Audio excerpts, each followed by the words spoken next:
രണ്ടാം മോദി സർക്കാരിന്റെ അവസാന ബജറ്റ് പാർലമെന്റിൽ അവതരിപ്പിച്ച് കേന്ദ്ര ധനമന്ത്രി നിർമ്മല സീതാരാമൻ. രാവിലെ 11 മണിക്കാണ് ബജറ്റ് അവതരണം ആരംഭിച്ചത്. ഇന്ത്യൻ സമ്പദ് രംഗം കഴിഞ്ഞ 10 വർഷത്തിനിടെ ഗുണപരമായ മാറ്റങ്ങൾക്ക് സാക്ഷിയായെന്ന് നിർമ്മല സീതാരാമൻ പറഞ്ഞു. എല്ലാവർക്കും ഒപ്പം എല്ലാവർക്കും വികസനം എന്നത് സർക്കാരിന്റെ വിജയമന്ത്രമായിരിക്കുന്നു. മികച്ച ജനപിന്തുണയോടെ ഈ സർക്കാരിന്റെ വികസന പദ്ധതികൾ തുടരും. 80 കോടി ജനങ്ങൾക്ക് സൗജന്യ റേഷൻ നൽകി ദാരിദ്ര്യ നിർമ്മാർജ്ജനം യാഥാർത്ഥ്യമാക്കിയെന്നും രാജ്യത്ത് തൊഴിൽ സാധ്യതകൾ വർദ്ധിച്ചുവെന്നും നിർമ്മല സീതാരാമൻ പറഞ്ഞു. അടുത്ത 5 വർഷം വികസന മുന്നേറ്റത്തിൻ്റെതാണ്. ആകാശം മാത്രമാണ് വികസനത്തിന് മുന്നിലെ പരിമിതി. അടുത്ത തലമുറ വികസന പദ്ധതികളിലേക്ക് സർക്കാർ കടന്നു കഴിഞ്ഞു. കോവിഡ് ഉണ്ടാക്കിയ പ്രതിസന്ധിയിലും പ്രധാനമന്ത്രി ആവാസ് യോജനയിലൂടെ 3 കോടി വീടുകൾ യാഥാർത്ഥ്യമാക്കാനായെന്നും മന്ത്രി കൂട്ടിച്ചേർത്തു. രണ്ടാം മോദി സർക്കാരിന്റെ അവസാന ബജറ്റ് പ്രഖ്യാപനങ്ങൾ ഇവയാണ്. ക്ഷീര കർഷകരുടെ ക്ഷേമത്തിന് കൂടുതൽ പദ്ധതികൾ യാഥാർത്ഥ്യമാക്കും. സമുദ്ര ഉൽപ്പന്നങ്ങളുടെ കയറ്റുമതി കൂട്ടും.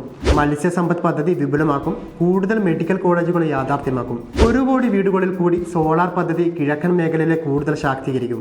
രാഷ്ട്രീയ ഗോകുൽ മിഷൻ വഴി പാലുൽപാദനം കൂട്ടും. പുതിയ റെയിൽവേ ഇടനാഴി സുരക്ഷാ യാത്രക്കായി 40,000 ബോഗികൾ വന്ദേ ഭാരത് നിലവാരത്തിലെത്തിക്കും.